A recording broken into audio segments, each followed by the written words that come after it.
Let's move on to smart cities, sir. Now, from the first tranche, I believe there's been reasonable progress on formation of SPVs. 59 of those shortlisted cities have an SPV.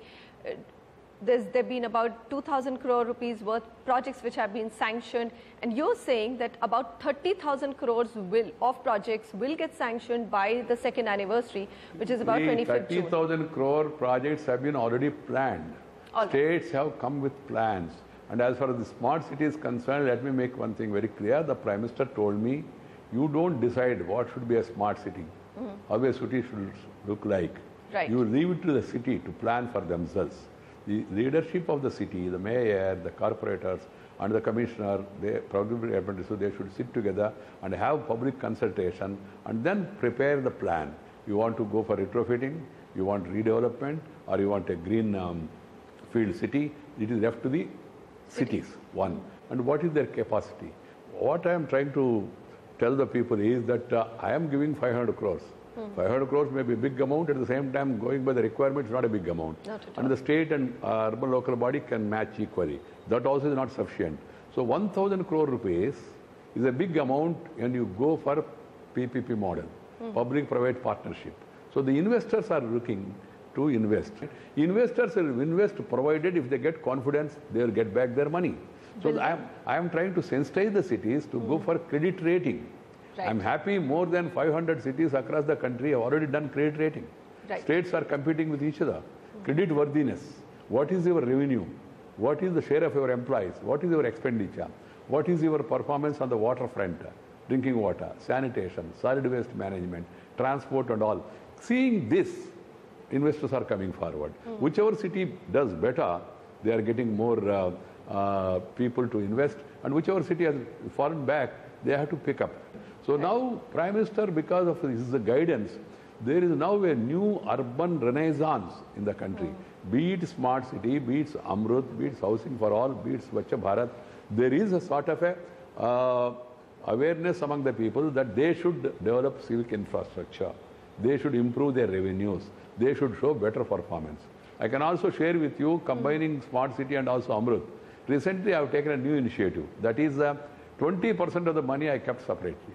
I am going to allocate the 20% of the money. 20% is 10,000 crores. Correct. We are going to give that money to the people who perform better.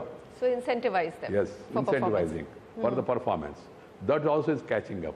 I also want to share with the CNBC audience across the country. We are thinking of going for a livable index. Right. Because after all, people should be happy with their basic requirements. What is a smart city? Smart city is a comfortable city with all the facilities, minimum facilities. And then, of course, you can move towards other extra facilities, etc. All right. Within the smart city context, the biggest challenge has been so far manpower, right? Capacity. So yes, in SPVs they can hire professionals. Do you feel that just the fact that mayors and municipal commissioners are transferred very quickly, that is a trend which needs to stop and change? Yes, of course. Mayors now 1 year tenure. You can't expect them to go for a long-term plan. That's why we have brought in this special purpose vehicle. Now there is a CEO. I'm impressing upon the states not to give a fixed tenure for CEO also, because for project implementation it requires 3 to 5 years. So they are now, states have understood, and then we are requesting them to give some IAS officers. SPVs created, CEOs appointed, CFO, Chief Financial Officer appointed. Then I am also giving them separate money for capacity building, for training these people. A number of institutions are also ready to take up this capacity building and all. It is catching momentum. All right. Let's move to now the livability index per se. Is it that people are saying there's already a sanitation index and sometimes our city doesn't rank very well. Then you have smart city, which is also a competition. Did we need another livability index? What was the logic behind it? You must encourage people by so many incentives and also grading. City, for example, clean city indoor. There is happiness, there is jubilation there. And then further encouragement. Yesterday, the Prime Minister tweeted about Vadodara municipality. Thousands of people came to streets to clean their city, to make it clean and all. Visakhapatnam stood second. So there is a jubilation. On 5th World Environment Day, I am going to Indore to felicitate all those people who are responsible to get the first rank. Competition always encourages, people. encourages people and motivates people. So that's why there is a multifarious, what you call, focus on various aspects. The other day, Chhattisgarh Chief Minister told me 19 acres within Raipur city. There are old buildings. He's going to demolish all the government buildings and then go for forestation. Really? Within the Raipur city. Wow. That's a new idea. And then conserving the traditional water bodies also has become a passion now with the people. Earlier, people used to destroy water bodies and all. Now, regeneration of the rivers. The Rayavati River in Jaipur, the other day I went for aerial survey along with the Chief Minister Vasudha Sindhya ji. She is now regenerating a river which is dead, which is covering the entire Jaipur city. And I went on helicopter and saw that really it's going to add to the beauty and glory of Jaipur city. So such initiatives are coming up. Coming up, all right. What about municipal bonds per se? Now, out of 500 Amrit cities, 304 have got rating. In fact, the earlier batch which got rated, Pune and Ahmedabad, got very good ratings. We were hoping and expecting that they would float their municipal bonds, but that has got delayed. Do you expect now in the next 6 months some of them to come out? They have to come up with the municipal bonds. That's the one way to move forward to get the resources and revenues. The municipal bonds will succeed provided if there is a good governance, if there is transparency, and if there is proper credit rating and all. See, some of the cities are B, some of the cities are B, B+, some of the few cities are A. Everyone should strive to arrive at A so that the investors will be tempted to invest. Right. Are you confident that they will be able to, the goalpost on user charges will not shift, because municipal bonds, the revenues are all user charges, right? Very driven by user charges, and the value capital financing that you're looking at. So all of those things are in place, sir, now? Yes. You feel that the municipal bonds, there will be appetite from long-term funds? Definitely, there is appetite for long-term funds. See, user charges. There is also a negative propaganda by some people, of course it died down now, saying that user charges are going up like anything. The common man will not be affected. But the bulk consumers, institutions, right, sir, hotels, or big malls, or industries who are using bulk water, they have to pay extra. You want extra facility, you don't want to pay extra. People say, no sir, if you increase the user charges, there will be reaction and all. I always cite the model of Gujarat.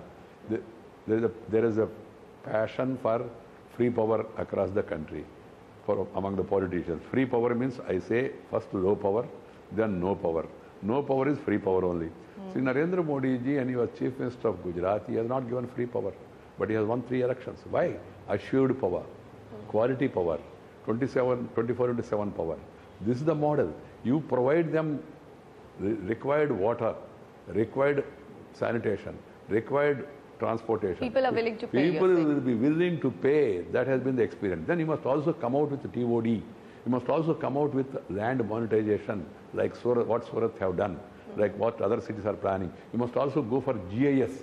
There is another way of raising your revenues. Right. Go for GIS mapping. Hyderabad city, which had a 735 crores revenue, by going for GIS mapping, their revenue has increased to 1,035 crores. So that was a property tax evasion. Yeah, tax evasion, huge. That's a reality, all of us know. At the end of it, who does this? Lower level persons and all. So if there is a now transparency, and you put everything in website, and if you are able to find out through Google or through Bhuvan or whatever activity you can enter into the house also, without physically entering. Right. You can know what is the size of the bedroom, bathroom, the entire building and all. Absolutely. And only we are asking people to pay to the extent you have built, that's all. And people will be willing to do it. All right, so that's a very important step. When is the next smart city list likely to come out, sir? This month end. This month end. And do you think that the gap of all 40 will be covered? I hope or do so. You think... I hope so. It's not automatic. Right. That's what I am trying to tell the state. Some of the people are thinking our city is there anyhow in the list. No, you must qualify. All right. Final question. You actually look after ministries which have the opportunity to create a lot of jobs. Real estate is the second largest employment creator. With all that you have done, the ministry has done for the sector, do you feel that now a revival should happen, especially with affordable housing? No, it's definitely. House means cement. House means steel. House means, again, employment. And lot of activity that's being generated. With regard to one house, you will have number of opportunities also. Even my own schemes of smart city, lot of opportunity for youngsters, architects, for engineers, for designers, and then Amrut cities also. Lot of new technologies are coming. So there is ample opportunity for generation of employment across the country. Mr. Venkaiah Naidu, thank you very much for speaking to CNBC. Thank you. Thank you.